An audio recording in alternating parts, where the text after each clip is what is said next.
I'm Henrietta. Welcome to this very first online edition of my show. On this show, I'll be talking about Census 2020 and the coronavirus. I'll welcome 3 guests, and I'd like to welcome you too. So join us.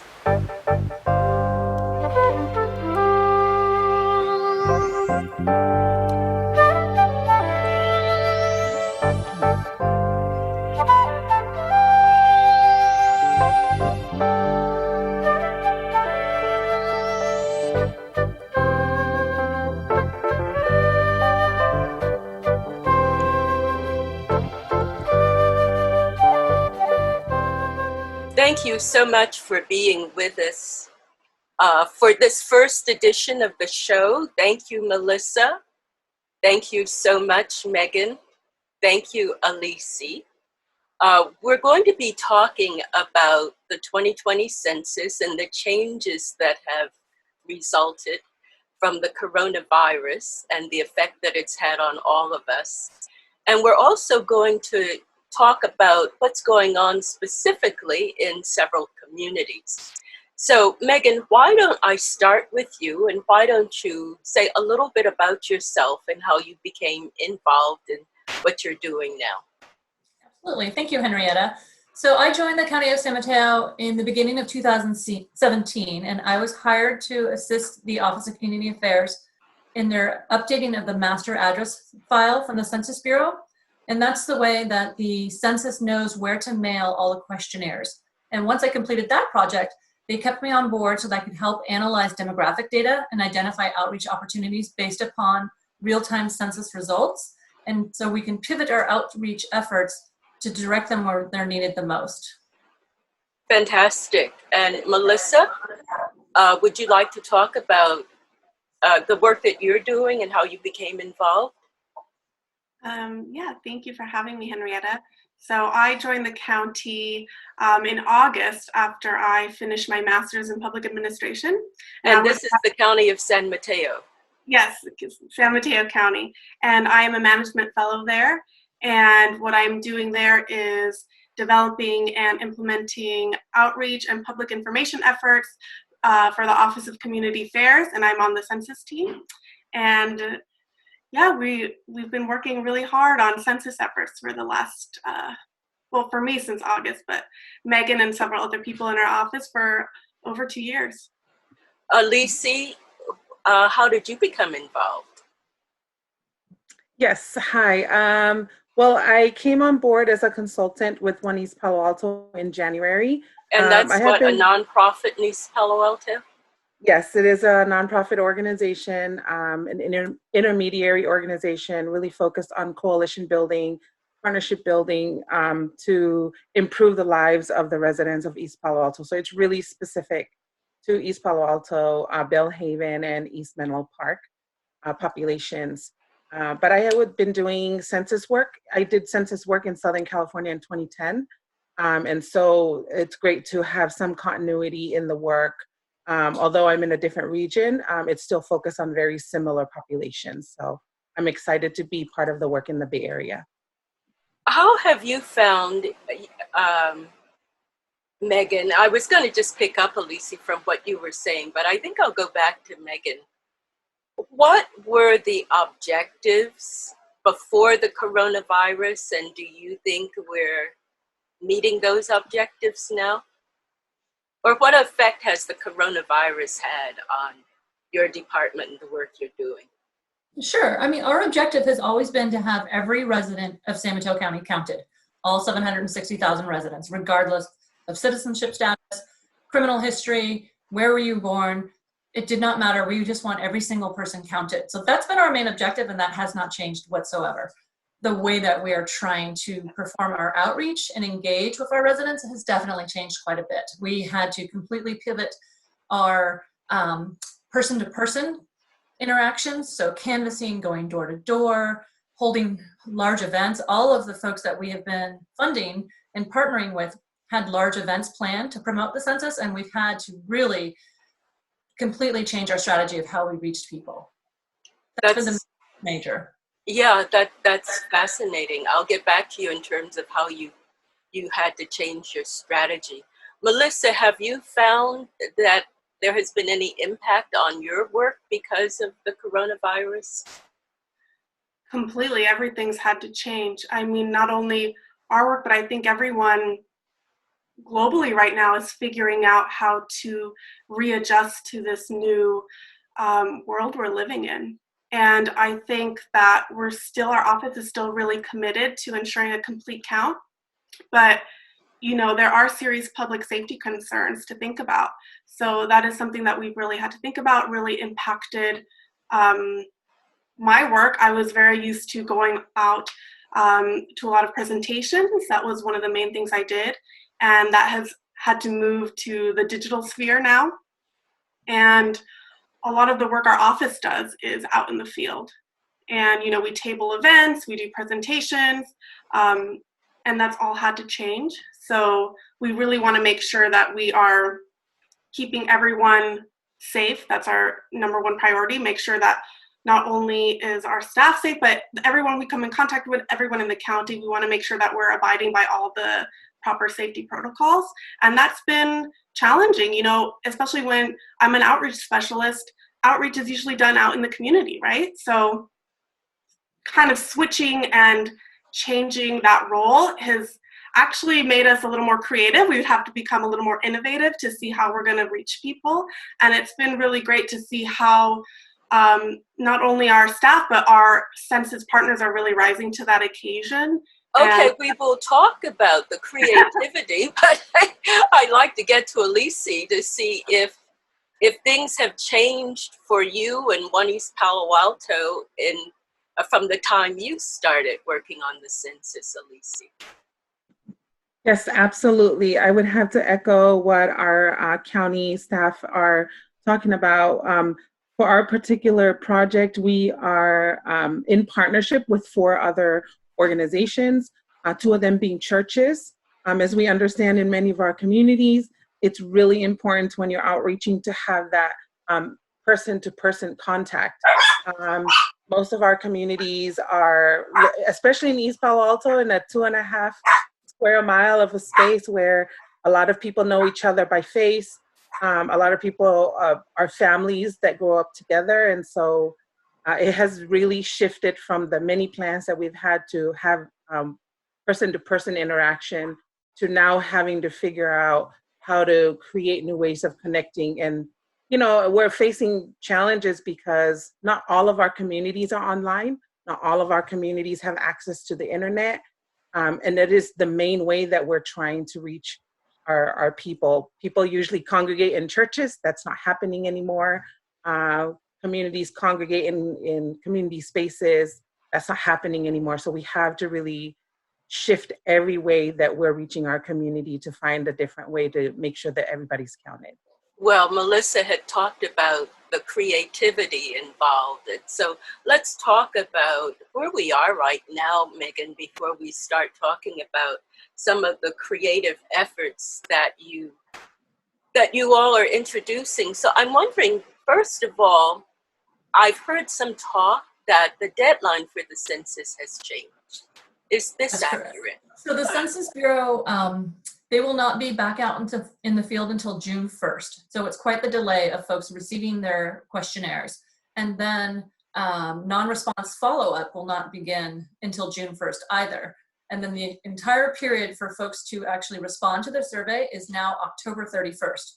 So that is a huge shift from the original date of July 31st. It is now October 31st.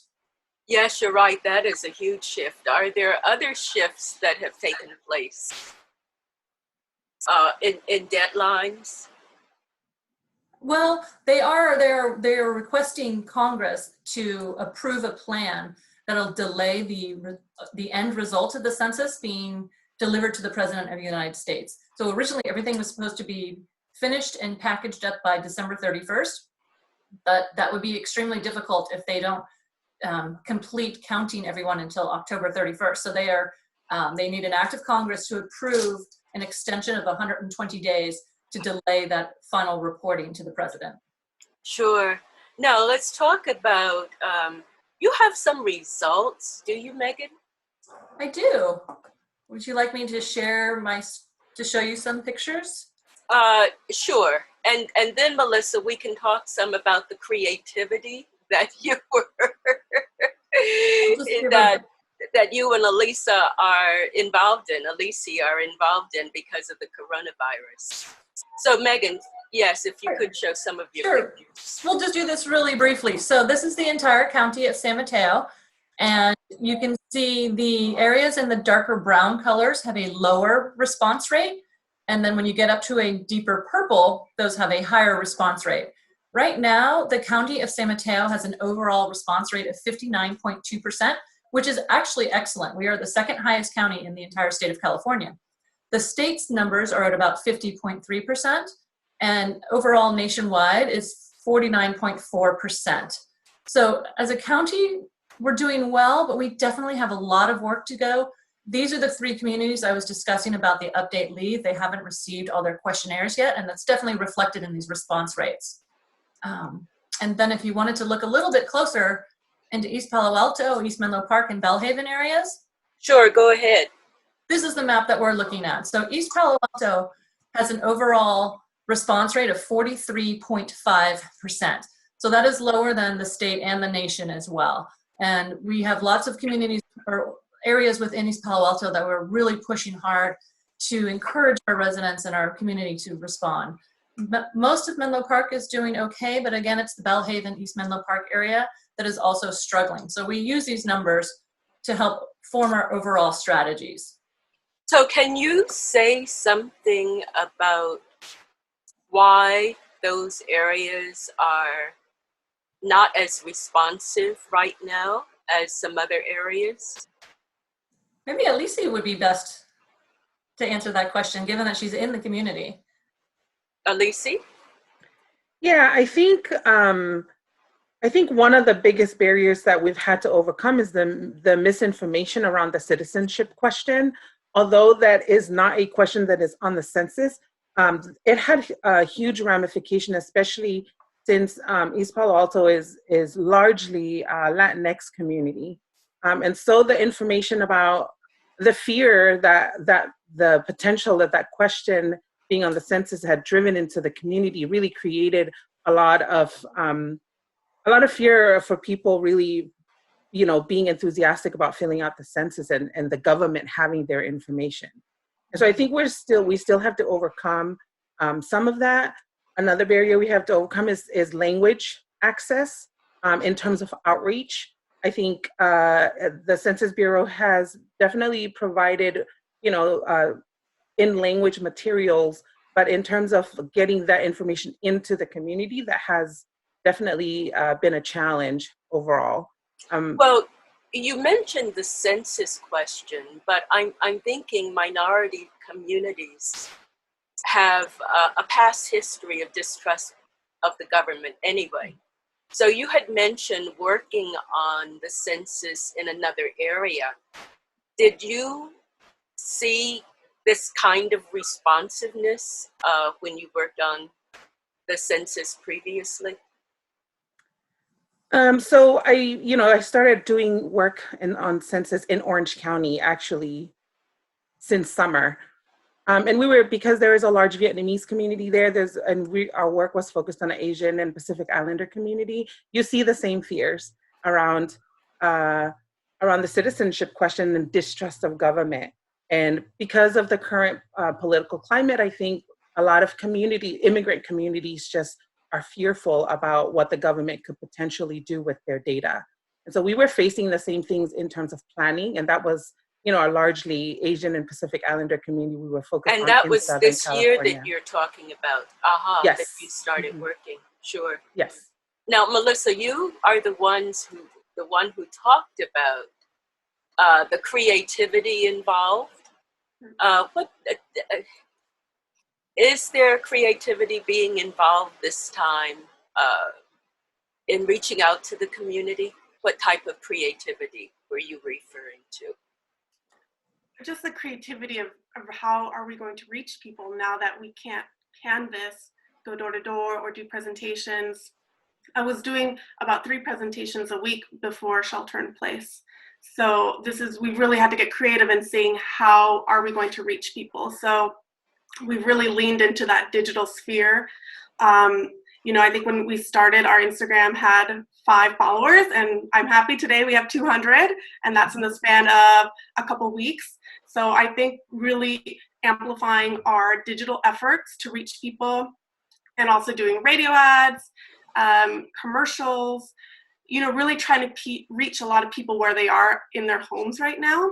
But also we had, a big census event planned for April 1st, and we quickly had to change to a teletown hall.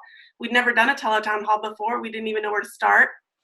And just become creative in that way, and, really look into other avenues that we hadn't looked at before.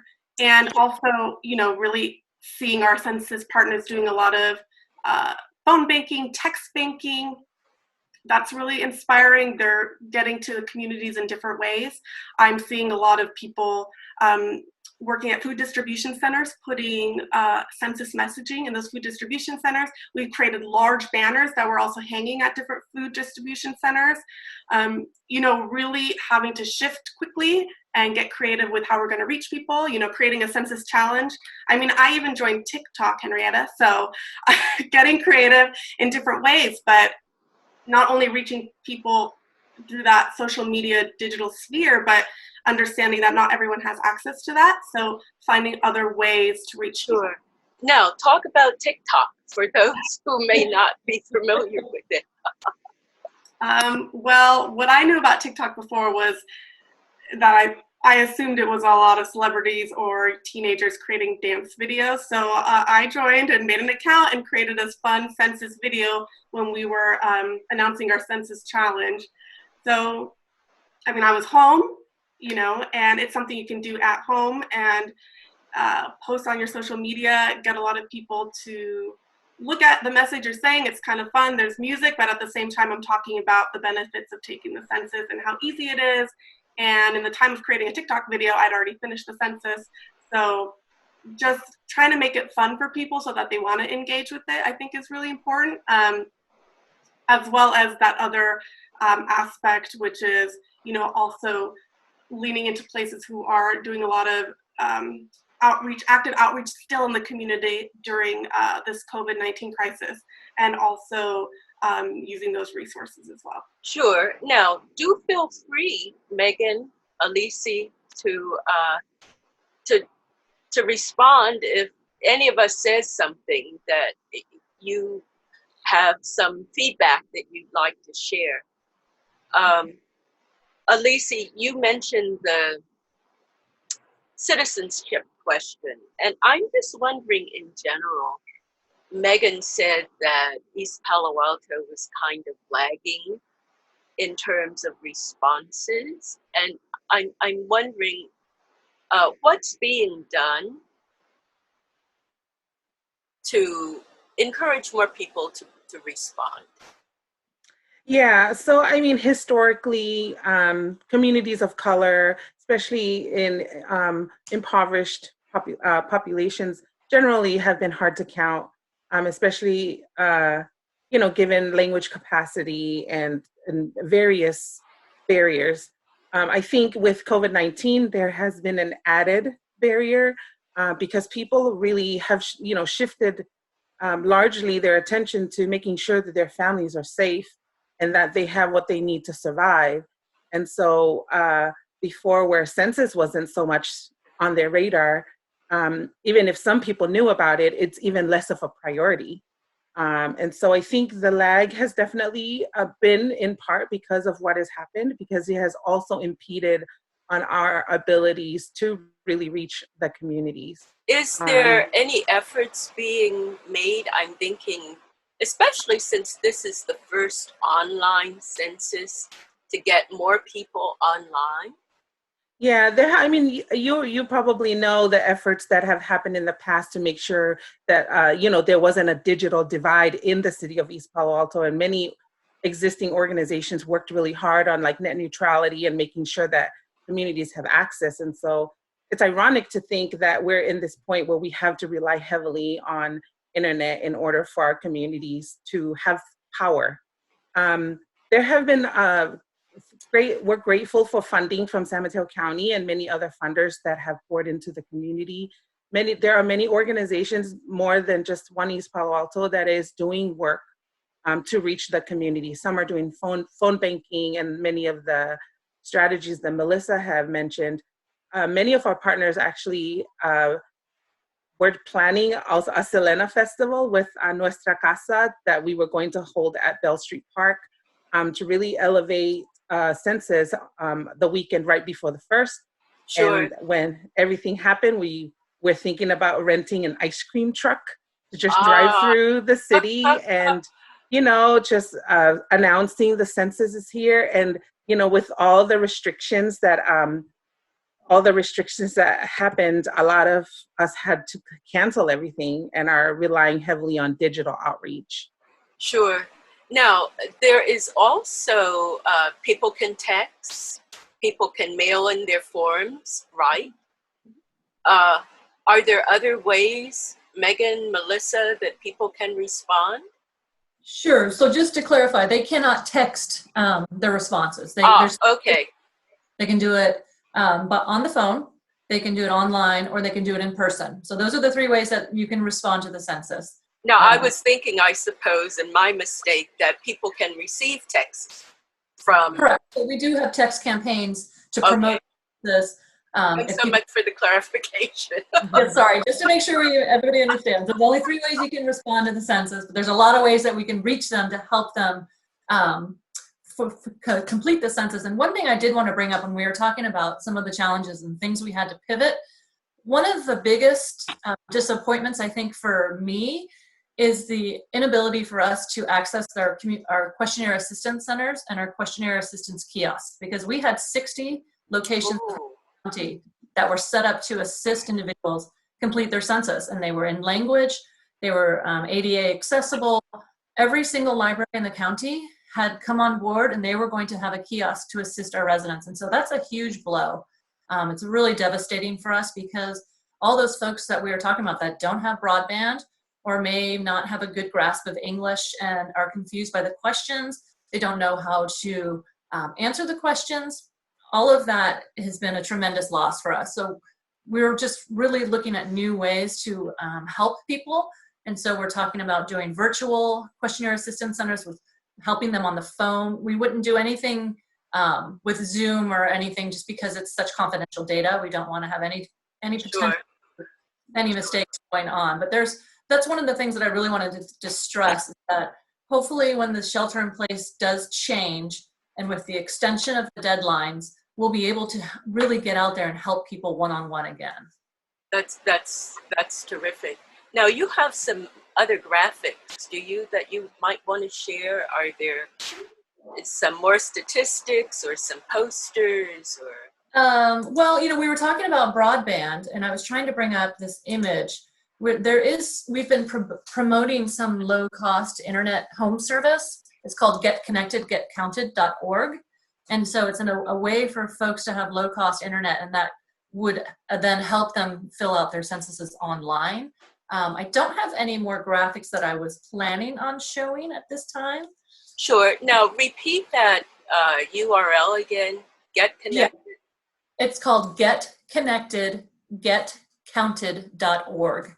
Or you could text Get Connected as well. So there's 2 ways, and I could bring up that graphic. We're promoting this throughout the county and elsewhere to really help folks get online. And not only is that important for the census, it's important for schooling, for all the kids that are doing, distance learning. This is to help our students be able to get on Google Hangouts and be able to continue their educations. It's super important. Thank you so much for sharing. Now, in terms of limited time, our time might be limited too. So I'll make sure this is open in our discussion for anything else that Can I add, the 3 of you would like to share. Yeah, I just want to add, as Megan was bringing up the fact that we're losing out on the questionnaire assistance centers. One East Palo Alto is actually hosting questionnaire assistance centers via Zoom, but you have to get a password from us first on Mondays from 4 to 5. So one of us staff is online on the Zoom from 4 to 5 every Monday, and anybody can just click in, and then we'll be able to answer any questions that they might have. So far, we've hosted 2, and we haven't had anybody. And so we've just utilized it to do strategy building with our youth ambassadors. But we're here to help the community. We have Spanish, Tongan, Samoan speakers that are here to help answer any questions for any East Palo Alto residents who need help with their census. Terrific. Melissa. Yeah, I would just like to mention as well that the Office of Community Affairs, we also are home to immigrant services as well. And we put together, our team put together COVID-19 resources and services guide. So if you go to, I have to read this, cmo.smcgov.org/COVID-19-resources. You can find a lot of resources if you need help with financial relief, eviction support, housing, if you want a list of food distribution centers, or if you want more information on how you can help, please visit the county website for COVID-19. And what's an easy way for people to find it? Can they simply go to San Mateo County's website and then find it through that? They can just go to cmo.smcgov.org. And it's one of the first banners there as well. Sure, and they can find it that way.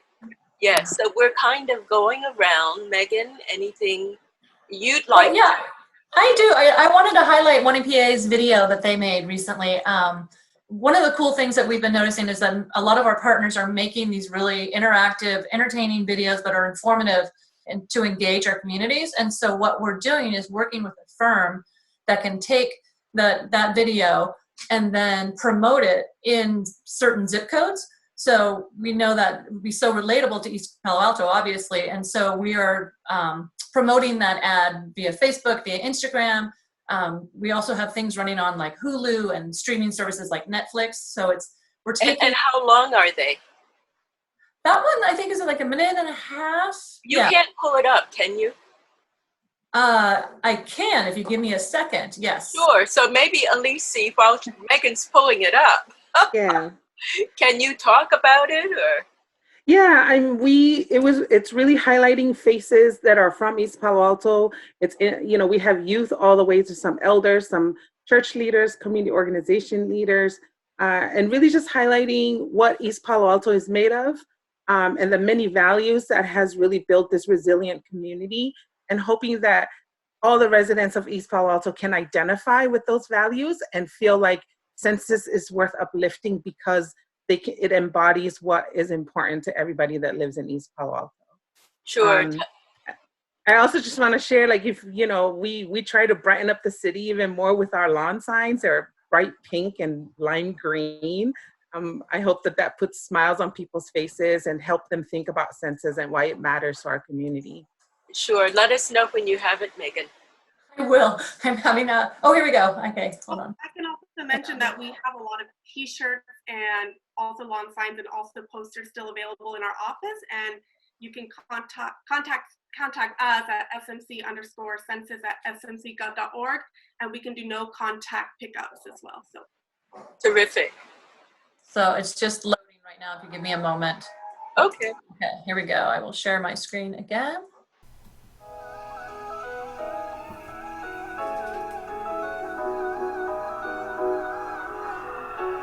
East Palo Alto, Menlo, the Gardens, Florida, the Ville, Midtown, East Palo Alto, family, community, culture, together, love, unity, we, our community, our family, we matter, East Palo Alto, resilient, loyal, beautiful, passionate, strong, diverse, us, our children, our legacy belong to us, East Palo Alto, people power, movement, uplifting, freedom, empowered, youthful, together, our voices, our power, let's all stand, East Palo Alto, be counted in the 2020 census.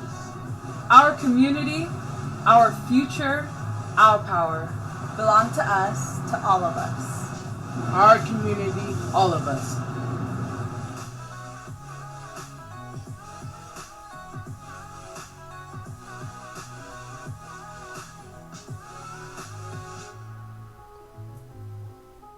Famous last words. Anything you'd like to share before we end our discussion? Please take the census. Please take the census. Yes. Megan? I was just going to say that, everyone is going through this pandemic together. And I think it's been an opportunity to really humanize everyone, that we're all in the same boat. We're all trying to deal with our different struggles.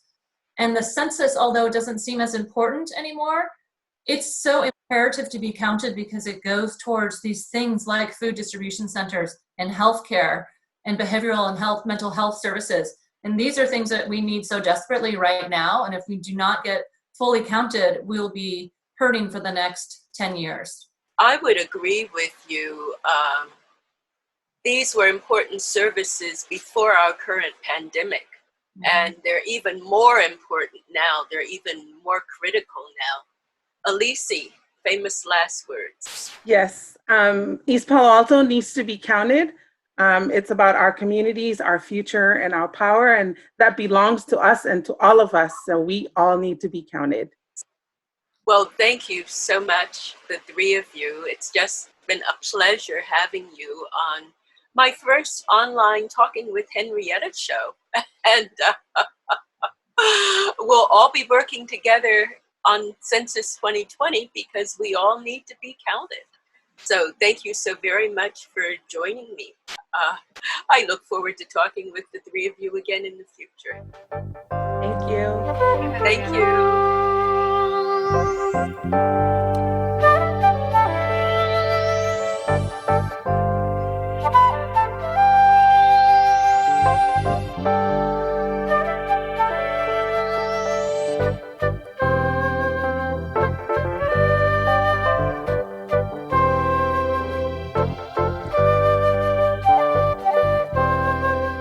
Well, that's it.